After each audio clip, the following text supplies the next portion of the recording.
안녕하세요. 네, 암기 강화라는 이름의 수업인데요.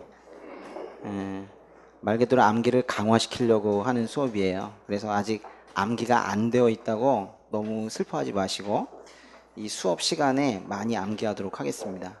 워낙에 다루는 양이 방대한 수업이어서 이 수업이 다 끝나고 나중에 복습하겠다라는 생각하면 복습 시간이 너무 길어질지도 몰라요. 그래서 이 시간에 집중해서 많이 외우시고, 그리고 또 물론 복습도 해야 되겠지만은 이 매시간 50분씩 지나가는 그 네 타임을 그걸 잘 활용하도록 하세요. 수업은 수업이고 복습은 복습이고 이러면 좀 더군다나 우리 시간이 없는데 그렇잖아요. 그래서 제가 그걸 다 감안을 해서 그렇게 이제 수업을 하도록 하겠습니다.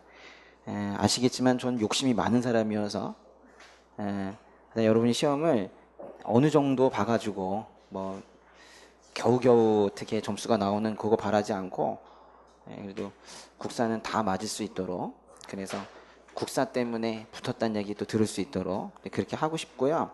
그리고 실질적으로 85점 맞는 것과 100점 맞는 건 결국 당락을 크게 결정을 짓는 거거든요. 그래서 뭐 95점이면 어떠고 90점이면 어떠냐 이런 생각하지 마시고 이 100점이라는 점수는 이게 좀 다른 거거든요. 그럼 실제로 이렇게까지 강조를 하면 진짜 100점을 맞느냐? 된다니까요. 많이 보고 있고 잠깐 뭐 조금 실수한다 하더라도 95점 이렇게 나오니까 좀 잘 해보자고요. 그리고 그러려면 이제 힘들죠. 그죠? 사실 이 2개월 동안 엄청난 양을 다룰 텐데 엄청난 양을 다루어 가지고 결국 한 두 문제 더 맞추려고 하는 거거든요. 한 달에 한 문제. 예? 에이 그럴 거면 안 하고 말지. 결국 그럼 또 안 되는 거예요. 뭔 얘기인지 알겠죠? 그래서 이 참 이게 우리가 얼마나 지금 힘든 일을 하는 거냐면 그 뭐 그런 비유 있잖아요. 모래사장에 바늘 하나 찾는, 사실 그런 정도를 지금 하고 있는 건데 힘들다고 그걸 안 해버리고 나면 결국 아무것도 못 하는 거거든요. 네, 그렇게 할 겁니다. 그 매주 공부를 하고 그 다음 주에 시험을 보거든요. 농담이 아니고요. 근데 진짜인데 이제 복습을 했는지를 제가 그때그때마다 따로 체크할 수는 없기 때문에 이제 한 주 공부한 거를 그 다음 주 시작할 때, 그러니까 그 다음 주면 금요일이잖아요, 그렇죠? 금요일 날 시작할 때 그때 이제 시험을 보고 같이 매겨보고 그 다음에 또 이제 수업을 하고, 그래서 주마다 한 번씩 시험을 보겠습니다. 그래서 복습에 밀리지 않도록 그렇게 할게요. 네. 그 워크북 다 가지고 계시죠? 예, 우리 예전 워크북을 혹시 가지고 계신 분들은 웬만하면 새 걸로 하세요. 왜냐면 이게 쓰는 거를 좀 연습하려고 하는 거기 때문에 답을 달려 있는 걸 볼 필요는 없고요. 그리고 또 뒤에 사실 답이 있어요. 몰랐어요? 예, 뒤에 답이 있어요. 있는데 그거 봐봤자 그 도움이 안 돼요. 그걸 가지고 하려는 게 아니고 이 시간에 서로 질문하고 답변하면서 2개월 동안 뭘 하려고 하는 거냐면 떠올리는 연습을 할 거예요. 지금 그게 제일 중요해요. 그러니까 알고 모르고의 문제보다 더 본질적인 부분을 얘기하는 건데 아는데 안 떠오르잖아요. 예? 이 지금 아주 가장 지금 현실적인 문제가 그거예요. 공부를 안 했습니까? 했잖아요. 외웠잖아요. 근데 그 시간에 안 떠오른단 말이야. 이게 왜냐면은 떠올리는 연습을 안 해서 그래요. 지금 우리에게 가장 중요한 게 그거거든요. 왜냐면 현장에선 떠올라야 되잖아요. 아무리 책을 많이 보면 뭐해? 나 그거 배웠다고 하면 뭐예요? 그죠? 떠올라야 될 거 아니야. 안 떠오르면 결국 아무것도 아닌 거거든요. 그래서 이 떠올리는 게 근데 그냥 되지가 않아요. 계속 훈련을 해야 되거든요. 질문하면 답변하고 질문하고 답변하고 하면서 계속 그게 떠올려야 돼요. 이거 훈련하는 과정을 2개월 동안 그렇게 하려고 합니다. 이 책을 보면은 그래서 책 한번 펴보세요. 오늘 제일 처음 볼 부분이 8쪽인데 8쪽도 보면은 뭐 괄호가 잔뜩 있죠, 그렇죠? 이 괄호를 채워 넣기를 하면서 그렇게 볼 건데 이 책에다가 직접 적으셔도 괜찮고 뭐 딴 데다 적으셔도 괜찮고 한데 아마 딴 데다 적는 분들도 계시더라고요. 근데 아마도 계속 듣다 보면은 이거랑 뭐 딴 거랑 할 여유가 없다라는 거를 이제 알게 될 거예요. 제가 지금 상당히 천천히 말하고 있는데 이게 언제 이게 끝날지 몰라요. 예. 갑자기 사람이 빨라지고 막 그래가지고 혼자 막 날아다닐 때가 생기거든요. 예. 예. 우리 제 첫 시간에 우리 기본 시간에도 저희 같이 뭘 하냐면 강의 이름을 보잖아요. 근데 그때는 이제 강의 이름을 외우는 걸로 끝났는데 이젠 그 강의 시험에서 어떻게 반영이 되는지 여태까지 나왔던 모든 기출을 한번 분석해 보자는 거예요. 그래서 첫 시간 역시나 기본 시간과 마찬가지로 강을 공부하도록 하겠습니다. 예. 강의 위치까지는 이제 뭐 다 아시니까 안 해도 되겠고, 그 1번에 9개 문장이 나왔는데요. 이게 어느 강과 관련된 건지 보세요. 일단은 뭐 솔직하게 말씀드리면 이 답이 다 같아요. 예, 같아요. 그러니까 하나만 알면 나머지도 알게 되는데 답을 쓰는 것보다는 그래서 여기는 외우자라는 겁니다. 첫 번째 거 보세요. 뭐뭐강 유역의 구야국을 중심으로 김수로가 가야를 건국했다. 여기 제일 중요한 단어는 구야국이네요. 구야국이라는 단어를 좀 꼭 좀 외워주세요. 구야국. 예. 잠깐만요. 그 1번에 보시면요. 예. 뭐뭐뭐 유학의 구야국을 중심으로 이제 김수로가 가야를 건국했다 그랬는데 여기 이제 중요한 단어는 구야국입니다. 구야국. 구야국이 뭐예요?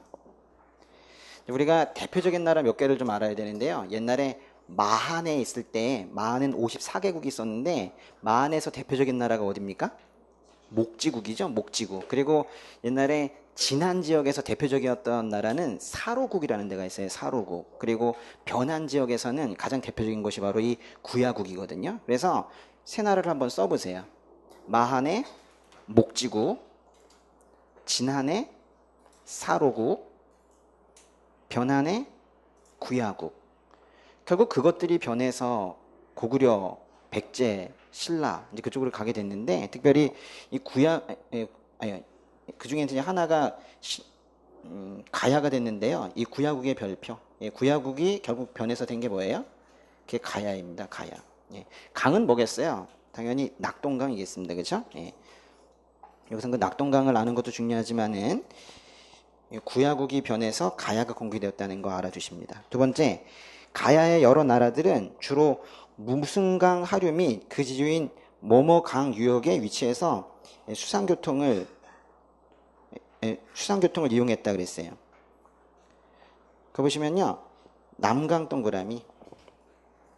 남강은요. 큰 강의 지류인데 이 남강은 이 자리에도 역시나 낙동강인데요. 낙동강의 지류가 바로 남강이에요. 수상교통 동그라미. 수상교통이 뭡니까? 강으로 다니는 걸 수상교통이라고 하는데 이 수상교통이든 또는 해상교통이든 뭔가 배로 다녔다라고 하면 그거는 금강가야 중심의 전기가야 연맹에 쓰는 말이거든요. 중요한 얘기인데요. 수상교통과 해상교통이 활발했다. 언제 쓰는 말이라고요? 이건 시기적으로 볼 때 금강가야 중심의 전기가야 연맹에 쓰는 말이에요. 그래서 이제 이번에 여기도 역시나 낙동강입니다. 그 3번과 4번의 관계를 한번 잘 보세요. 3번은요. 전기가야는 고구려 광개토대왕의 공격으로 인해서 뭐뭐뭐 서쪽 연안으로 세력이 축소되며 쇠퇴하기 시작을 했다. 네, 근데 네 번째 3번과 4번의 관계를 잘 보세요. 거기 책 보세요. 여기 좀 잘 안 돼서 전기가야는 고구려 광개토대왕의 공격으로 인해서 어디 연안으로 세력이 축소되며 쇠퇴하기 시작했다? 역시나 낙동강인데요. 여기서 이제 꼭 좀 기억하셔야 되는 게 뭐냐면 바로 이제 우리나라가 이렇게 있을 때요. 있을 때 이 소백산맥이 있습니다. 그죠? 이 소백산맥이 있고 그리고 이 아래쪽으로 낙동강이 흐르게 되는데요. 그러니까 말하자면 이 한반도 남부가 세 칸으로 되어 있는 거예요. 여기는 뭐라고 표현할까요? 낙동강 동쪽. 여기는 낙동강 서쪽. 여기는 소백산맥 서쪽. 요걸 알아야 돼요. 다시 낙동강 동쪽, 낙동강 서쪽, 소백산맥 서쪽이에요. 그러면 가야는 처음에 어디에 있었어요? 가야가요. 이만큼까지 있었어요. 그 말하자면 낙동강 동쪽과 서쪽에 다 있었어요. 그런데 나중에 낙동강 동쪽을 잃어버리게 돼요. 신라한테 뺏깁니다. 그러다 나중에 낙동강 혹시라도 서쪽까지 뺏기게 된다면 그거는 가야가 없어졌다는 걸 뜻하는 거예요. 그래서 여기 3번에 보니까 전기가야는 고구려 광개토대왕의 공격으로 인하여 낙동강 서쪽 연안으로 세력이 축소되며 쇠퇴하기 시작했다 그랬어요. 그러면 가야가 낙동강 서쪽으로 갔다면 낙동강 동쪽은 누가 차지한 거예요? 신라가 차지했는데 여기서 알아야 될 건 신라에 누가 차지했냐는 거죠. 당시에 광개토대왕 때 신라의 왕이 누구겠어요? 뇌물마리간이죠. 그래서 이게 4번의 뇌물마리간의 동그라미. 그래서 결과적으로는요, 3번과 4번은 같은 말이에요. 3번과 4번이 같은 말이라는 걸 아는 게 여기서 중요한 거예요. 그래서 가야가 낙동강 서쪽으로 가게 되면 신라는 낙동강 동쪽을 차지하게 되는데, 여기 잘 보세요. 낙동강 서쪽이라는 표현이 있고 낙동강 동쪽이라고 그랬는데, 뇌물마리간에 쓰는 표현이 그냥 낙동강 동쪽 그러지 않았어. 뭐라고 표현했어요? 낙동강 동쪽에. 이거 긴 표현을 다 외우세요. 낙동강 동쪽의 지난 지역을 거의 차지하였다라는 이 표현을.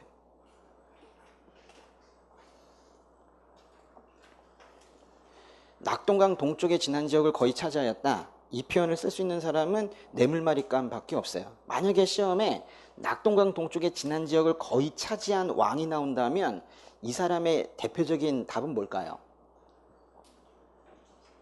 일단은 마립간이라는 표현을 처음 썼다는 것과 또는 박석김이 아닌 김씨 왕위 계승권, 그죠? 김씨가 왕위를 세습하게 되었다. 그게 답이 될 수가 있겠죠. 이 표현은 오늘 꼭 외우자고요. 낙동강 동쪽에 지난 지역을 거의 차지하였다. 그런데요, 지금 3번과 4번을 묶어봤는데 우리는 여기에서 지금 4번, 5번, 6번도 묶을 필요가 있어요. 4번, 5번, 6번은 각각 신라의 왕들이 지금 3명이 나오고 있는데요. 하나는 뇌물마리간, 하나는 버풍왕, 하나는 진흥왕입니다. 이 세 사람이 어떻게 다른지, 이 세 사람이 모두 낙동강과 관련이 있거든요. 낙동강과 관련되어서 이 세 사람을 어떻게 표현하고 있는지 보세요. 5번 보시면은 버풍왕 때 김해 지역에 금관가야를 정복하고 어디까지 영토를 확장했대요? 여기도 낙동강까지입니다. 그러니까 금관가야를 정복했다는 건요, 금관가야가 낙동강 동쪽과 서쪽을 모두 차지하고 있었기 때문에 금관가야를 치게 되면 낙동강 하류를 통째로 다 차지하게 된 거예요. 그걸 우리가 낙동강까지라고 표현한 거예요. 근데 진흥왕은 아예 가야를 싹 없애버렸거든요. 가야를 싹 없애버렸을 때는 뭐라고 표현할 수 있어요? 그래서 여기에 낙동강 서쪽을 장악했다라는 표현이 있는 거예요. 그래서 낙동강 동쪽만 차지한 사람이 있고 낙동강 서쪽까지 차지한 사람이 있어요. 요거 두 개를 잘 비교해서 외워두도록 하십니다. 그 다음에 7번에 보시면요, 조선시대에는 경상도가 여기서 중요한 말인데요, 경상도는 바닷길로 서울 가지 않습니다. 낙동강을 거쳐 중령을 건너 남한강 상류에다 배를 띄우고 한강까지 그렇게 가게 되거든요. 조선시대의 경상도는 9년에서 거둔 조세를, 9년에서 거둔 조세는 어디에 모이게 해요? 9년에서 거둔 조세는 여기다 써놓으세요. 이거는 조창이라는 곳에서 모입니다. 조창. 그래서 경상도는 9년에서 거둔 조세, 지방의 조창에 그 세금으로 내는 곡식들이 모여요. 그럼 그것을 무슨 강과 무슨 강을 통해서 경창 동그라미, 경창으로 운송을 할까요? 그러니까 두 개 강을 가는 거예요. 그래서 요 남한강과, 여기 당연히 낙동강일 텐데 낙동강과 남한강이 답이긴 하겠지만은 그 사이에 무슨 고개를 넘을까요? 중령이란 고개를 넘겠죠. 그러니까 말하자면 경상도가 서울로, 한양으로 당시에 곡식을 보내는, 세금을 내는 방법은 육로와 수로를 겸한다라는 거예요. 여기 어떤 문제에서 나오냐면 조운 제도에서 시험에 나오는데요, 조운을 하는 방식이 각 도마다 달라요. 일단은 바닷길을 써서 조운을 하는 도는 서쪽에, 서해안 쪽에 있는 도들은 다 바닷길을 씁니다. 좀 맨 밑에 뭐가 있을까요? 전라도 바닷길로 가고요, 바로 위에 충청도도 바닷길로 가고, 또 서울 위쪽에 황해도 있죠. 그래서 위에부터 보시면 황해도, 충청도, 전라도는 바닷길로 조운을 하는데, 아주 독특하게 이 경상도가 바로 강과 육로를 이용해요. 근데 그 강의 이름이 두 개가 낙동강과 남한강이라는 거예요. 8번, 1950년 북한의 남침으로 3일 만에 서울이 함락이 되고 1개월 후 어디까지 갔을까요? 이것도 마찬가지로 낙동강까지 갔겠죠. 8번과 9번 묶어볼까요? 그래서 낙동강에 대롱대롱 매달려 있다가 1950년 9월 낙동강 방어선에서 치열한 전투가 벌어졌다. 근데 이게 끝이 아니죠. 결국 9월인데 9월 초까지는 그러다가 9월 15일에 어디로 가요? 9월 15일에 그래서 인천 상륙작전이 이루어지는 거죠. 그래서 9월을 좀 외우세요. 9월. 9월에 국군의 최후 방어선이 만들어집니다. 6.25가 일어나고 나서 한 2개월 좀 더 지났을 때 9월에 최후 방어선이 만들어지고 9월 중순에 인천 상륙작전이 이루어진다. 2번 근초고항 때에는 뭐뭐뭐 강 유역에 남아있던 마한 세력을 정벌하고 그랬어요. 이건 정말 중요한 말이죠. 이건 어느 강 유역의 마한일까요? 예, 영산강이죠. 영산강. 그래서 우리가 관용적으로 영산강 마한이다라고 하면 그것은 아주 세력이 위축이 된 쪼그라진 마한을 얘기하는 거예요. 여기서 정벌의 동그라미. 근초고항 때 영산강 유역에 남아있던 마한 세력을 정벌했다 그랬는데 그 정벌한 때가 몇 년도게요? 그게 칠지도 하사와 같은 해니까 정벌 요게 바로 369죠. 369년에 정벌을 했을 거예요. 동그라미 이번에 세용동검이나 잔문이 거울은 뭐뭐강과 금강 유역 등 옛 마한 지역에서 집중적으로 출토된대요. 세용동검과 잔문이 거울. 여기서 중요한 것은 세용동검인데요. 세용동검 별표. 기본적으로요. 여러분 비파용동검은 어디서 발견됩니까? 비파용동검은 요령 길림 지역에서 발견되나요? 발견되죠. 한반도에서 발견되나요? 발견되죠. 그러니까 비파용동검은 만주와 한반도에서 다 발견됩니다. 근데 이제 문제는 세용동검은 고조선이 이 한반도 쪽으로 세력을 이동을 했을 때 그 이후에 만들어진 것이고 그래서 이 한반도 쪽에만 발견이 돼요. 세용동검의 분포 상한선이 어디예요? 청천강 이남이죠. 이게 중요한데 세용동검은요 굳이 어디 강 밑에서 나오냐 그러면 이 청천강 아래쪽에서 이 아래쪽에서 세용동검이 발견이 되는 거예요. 근데 청천강 아래쪽에서 발견이 되는데 특별히 그 중에서도 더 많이 발견되는 것은 이쪽 지역이라는 거예요. 이걸 거기서 뭐라고 표현했냐면 그거 밑줄 쳐보세요. 옛 마한 지역이라고 한 거예요. 세용동검은 높이 올라가면 청천강까지 올라갈 수 있지만 주로 발견되는 곳은 어디다? 옛 마한 지역. 그런데요, 옛날에 마한이 이렇게 있었단 말이에요. 보세요. 마한이 이렇게 있었으면 위에 뭐 이렇게 한강도 있었겠지만 이 아래쪽에 강이 두 개가 있는 거예요. 영산강이 있고 금강이 있는 거거든요. 그러니까 옛 마한 지역이라고 한다면 두 개의 강을 흔히 품고 있습니다. 금강과 영산강이죠. 그래서 여기 보니까 세용동검이나 잔문이 거울은 금강이 있으니까 여기 뭐가 들어가겠어요? 영산강이 들어가게 되는 거예요. 그래서 세용동검의 분포 지역을 말할 때 강이 3개나 나와요. 청천강 이남에서 나온다. 이래도 맞지만은 주로 나오는 지역을 얘기할 때는 영산강과 금강입니다. 이것도 기출 표현이에요. 외우시고요.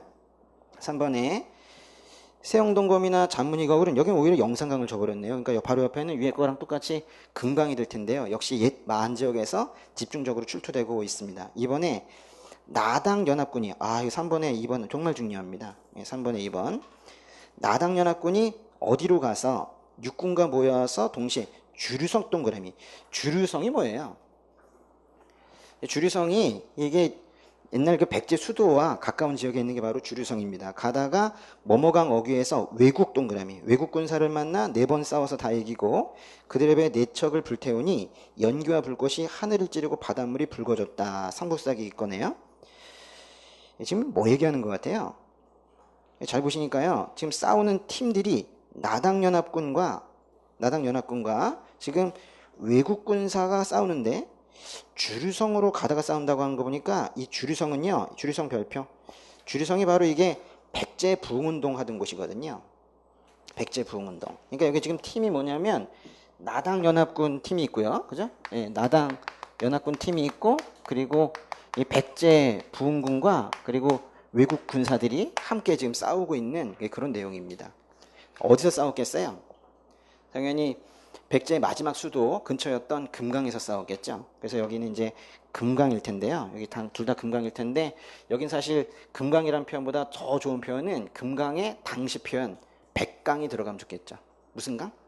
네, 백강입니다. 백강이 중요하죠. 백강. 근데 이제 백강이라고도 하는데 이걸 다 3글자로 백촌강이라고도 불러요. 백강 또는 백촌강. 백강이나 또는 백촌강 전투가 나왔다면 이건 뭘 상징하는 거예요?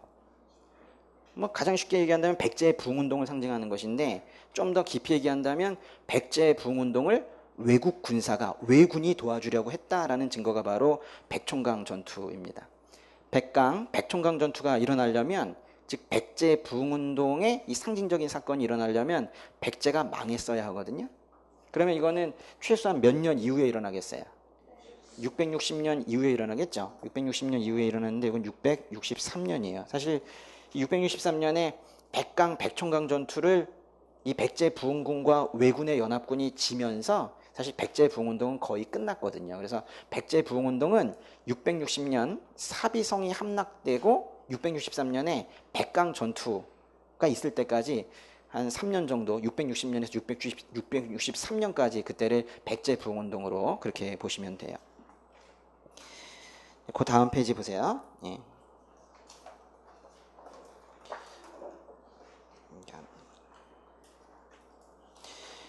동그라미 3번 보시면요. 한성시대에는 유이민 계통인 진씨와 해씨가 왕비족이 되어 부여씨와 함께 정치의 중심 세력을 이루었다 그랬는데요. 여기 진씨 동그라미, 해씨 동그라미. 요게 뭐 같아요? 사연협해진 국목백. 한번 써보실래요? 사연, 협, 해, 진, 국, 목, 백. 사연협해진 국, 목, 백. 몇 개예요? 8개죠. 이게 바로 백제의 팔성귀족인데요. 사현협해진 국목백이에요. 근데 사현협해진 국목백과 따로 왕족인 부여씨는 따로 있는 건데요. 여기 보시면 부여씨 동그라미. 한성시대라는 것은 백제 초기 한강에 있을 때인데요. 그때 이 부여씨가 정치 중심 세력이 되었습니다. 근데 그때 왕족이 부여씨라면 왕비족은 무슨 씨였는가? 그 기출문장이에요. 이거 거의 다 기출문장입니다. 근데 그때 왕비족은 누구래요? 사연협해진 국목 중에 해진이에요. 해진. 알았죠? 그래서 요 말이 나오면 그냥 맞다 이렇게 하셔야 되는데 외워두셔야 이것도. 예. 한성시대 때 부여씨가 왕위를 차지할 때 해씨와 진씨가 왕비족이 되었다. 그럼 맞는 거예요. 그러나 뭐뭐뭐 유역으로 천도한 이후에는 토착 세력인 나머지 성씨들이 대도하였다. 그래서 이게 뭘까요? 금강입니다. 금강. 이 금강유역으로 천도했다는 게 바로 웅진천도했다라는 거겠죠. 근데 그 이후에는 나머지 성씨들이 대도를 했대요. 이런 것들은 상당히 깊은 내용인데 좀 이제는 할 필요성이 좀 있어요. 예. 한강에 있을 때와 저 금강에 갔을 때 중심 세력이 달랐다는 거예요. 네.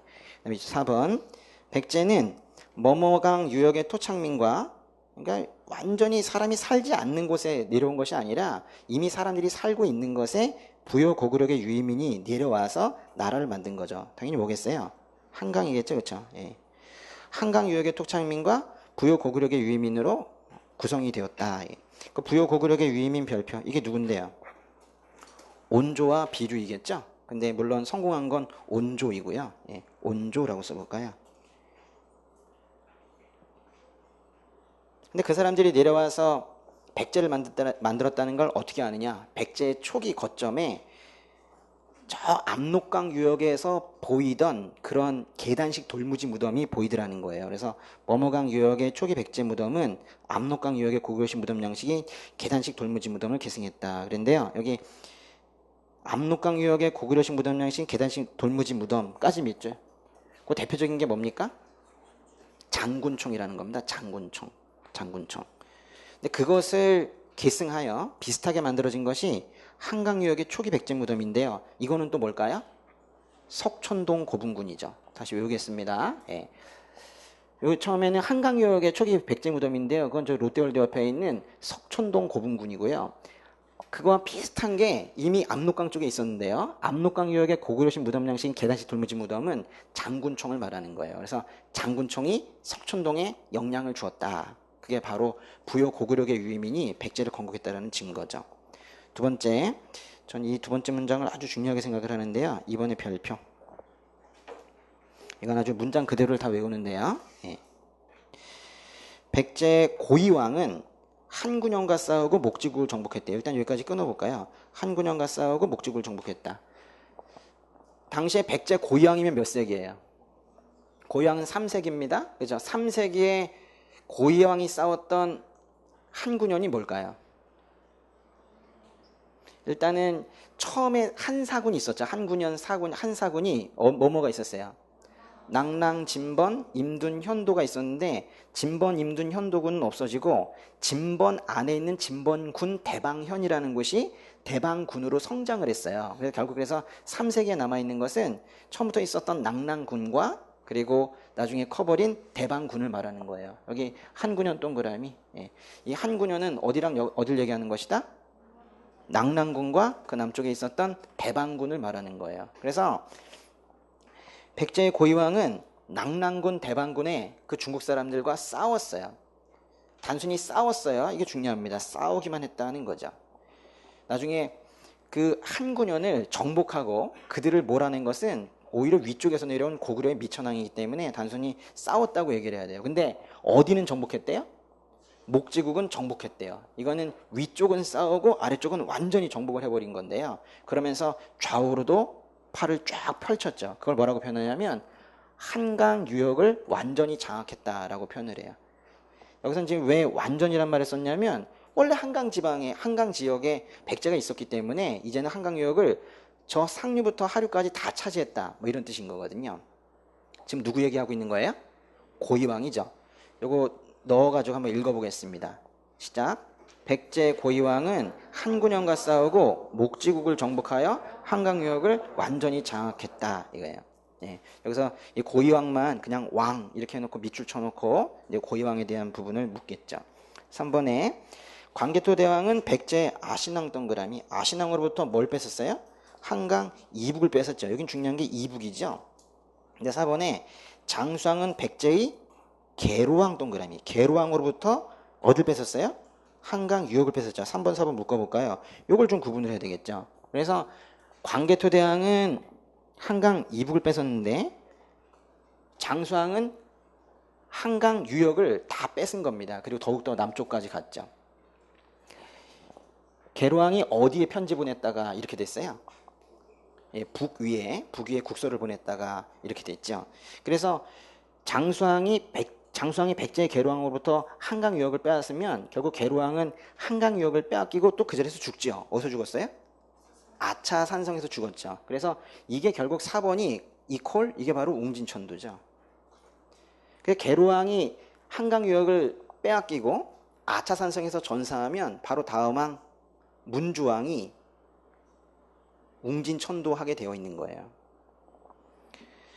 5번에 신라의 진흥왕은 백제의 성왕을 배신하고 역시나 한강 유역을 차지했는데요. 한강 유역을 차지하게 되면 당항성을 통해서 직접 중국까지 갈 수 있게 되는 거예요. 그래서 이제 중요한 말은 거기 당항성을 통해 중국과 직접이란 말의 동그라미. 당항성을 통해 중국과 직접 교류할 수 있게 되었다. 신라는요, 중국과 교류하는 방법이 여태까지는 직접이지 않았었죠. 고구려를 통해 하다가 백제를 통해 하다가 그랬죠. 일단은 4세기에는 어느 나라를 통해서 중국과 교류했을까요? 4세기는 백제의 전성기이기 때문에 전성기 국가는 무서우니까 고구려를 통해서 했어요. 써보세요. 신라는 몇 세기에는 어디를 통해 중국과 교류합니까? 4세기에는 고구려를 통해 4세기는 고구려를 통해 중국과 교류하죠. 그래서 나오는 얘기가 뭐냐면 내소전진이에요. 내소전진. 뭔 얘기입니까? 뇌물마리간이 소수리망 등을 통해 꼭 소수리망이라고 나오진 않아요. 근데 뇌물마리간이 바로 고구려를 통해서 전진의 왕 부견에게 사신을 파견했다는 거거든요. 4세기에 어떤 일이 있었다? 뇌물마리간이 고구려를 통해 전진의 왕 부견, 부작의 부견에게 사신을 파견했다라는 말이 그래서 나오는 거예요. 5세기는 고구려가 전성기니까 당연히 백제를 통해서 중국과 교류했겠죠. 5세기에 신라는 백제를 통해 중국과 교류하였다. 근데 6세기에는요. 6세기는 중국과 직접 교류하였다인 거예요. 왜냐하면 한강을 차지했기 때문에 이제 서해안을 차지하게 된 거거든요. 그런데요. 여기서 이제 중요한 것이 요 한강유역 차지 별표. 한강유역을 차지했다. 이 말은 참 다양한 표현으로 쓸 수가 있는데요. 한강유역을 차지했다는 것은 무슨 주를 설치한 걸까요? 그거 써볼게요. 이퀄 신주 설치라고 하죠. 신주 설치. 또 한강유역을 차지하자 신주 설치는 553년에 있었던 일인데요. 그 다음에 그래서 백제와 신라가 싸움을 벌이게 됩니다. 무슨 성전투? 관산성 전투. 관산성 전투. 근데 결국 성왕이 죽었어요. 그래서 그 다음에 555년에 북한산에 비석이 하나가 세워집니다. 진흥왕이 혼자 한강을 차지했다라는 그런 기념비겠죠. 무슨 비? 북한산 비이죠. 그래서 이 한강유역 차지한 것은 이퀄 553년에 신주 설치, 554년에 관산성 전투, 555년에 북한산비, 그렇게 세 가지로 표현할 수 있는데 그 결과가 결국 당항성을 통해서 중국과 직접 교류했다라는 것도 연결이 되는 거예요. 6번 백제의 성왕은 고구려의 내정이 불안한 틈을 타서 신라와 연합하여 일시적으로 한강 유역을 부분적으로 수복했지만 그 신라에게 빼앗기고 자신도 신라를 공격하다 관선성에 전사하고 말았다. 그러니까 5번과 6번은 결국 같은 사건인 겁니다. 그렇죠? 5번, 6번 묶어 놓으시고 그 다음에 7번 영량왕 때 온달 장군, 영량왕 동그라미. 영량왕은 몇 세기예요? 7세기죠. 그렇죠? 7세기. 예. 온달 동그라미. 사실은 이제 온달만 알면 안 되고요. 영량왕 하면 일단은 뒷거 보기 전에 먼저 쭉 한번 나와줘야 돼요. 영량왕 때 5명을 떠올릴 수 있어야 되거든요. 일단은 여기 나온 온달 장군은 뭘 했어요? 온달 장군은 한강 유역 회복을 위해서 신라군과 싸우다가 이 사람도 아차산성에서 전사하네요. 그죠? 온달 장군은 한강을 수복하려고 했다가 죽은 사람이고, 둘째 누굴 또 알아야 될까요? 한번 적어볼게요. 온달의 1번, 온달의 1번. 또 영량왕 때 꼭 알아야 되는 사람은 두 번째로 역사 편찬을 빼놓을 수 없습니다. 신집 5권을 쓴 사람은 누구예요? 이문진입니다. 그래서 두 번째 영량왕 하면 이문진을 꼭 좀 떠올리셔야 되고, 세 번째 바로 이때가 뭐 그 유명한 살수대처 때입니다. 그죠? 살수대처 누굴까요? 을지문덕이죠. 을지문덕. 예. 그 다음에 이제 3명 있죠. 네 번째는 일본의 종이와 먹의 제조법을 가르쳐주고 호루주의 금당벽화를 그려준 사람이 있어요. 누굽니까? 담징이죠. 제 예상에 좀 어려운 문제가 나올 텐데 이제 담징이 일본에 갔다. 시기 문제가 분명히 나온다고 봐요. 왜냐면 담징이 여태까지 뭘 전해줬는가 그 정도는 이제 너무 많이 나오고 쉬워서 담징이 언제 갔는지 꼭 물어볼 거예요. 언제라고요? 영량왕 때라고. 그 다음에 이제 거문고 만든 사람 있죠. 왕산악. 왕산악도 이때입니다. 그래서 영량왕 때 총 5명을 외우시는데요. 예, 온달, 이문진, 을지문덕, 담징, 왕산악 그렇습니다. 수업을 계속 이런 식으로 할 거예요. 뭘 하나 있으면 거기에 관련되어 있는 내용들을 계속 얘기를 할 겁니다. 그런데 하다 보면은 지금 5명 다 얘기할 수 있었나요? 저는 얘기할 수 있었는데 네, 중간에 생각이 안 나는 게 있을 수도 있죠. 그렇죠? 예? 그래도 계속 할 거예요. 왜냐하면 이 얘기를 한 번 하는 게 아니라 이 2달 내에 이 얘기가 또 나와요. 몇 번. 그래서 제가 그때마다 또 하고 또 하고 또 하고 그래가지고 계속 누적해가지고 외울 거거든요. 그러니까 저거 모르는 게 나왔다 이래가지고 겁먹지 마시고 그냥 할 때마다 계속 그렇게 하도록 하세요.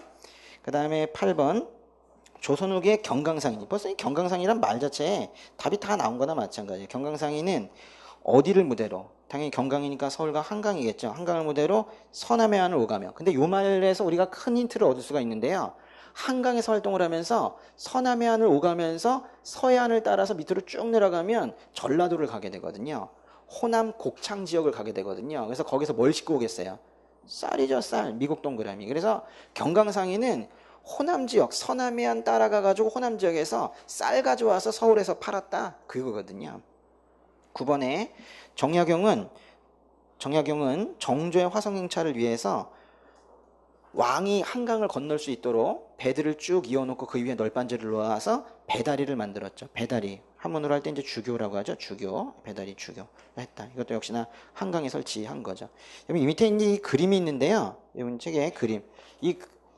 이 그림 자체가 시험에 한번 또 나온 적이 있었어요. 이게 이제 한강에다가 배다리 즉 주교를 놓은 그림이다라고 하는데 이 그림 자체의 제목이 써보세요. 한강 주교도라고 그래요.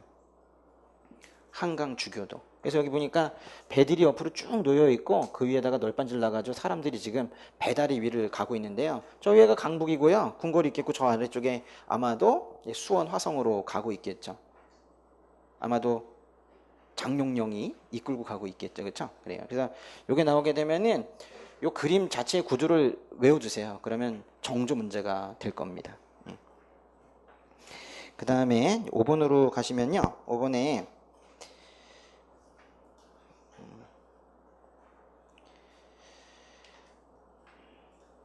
정말 죄송한데요. 조금 빨리 좀 쉬겠습니다. 네, 제가 지금 진행을 못하겠어요. 죄송해요. 조금만 쉬었다 할게요.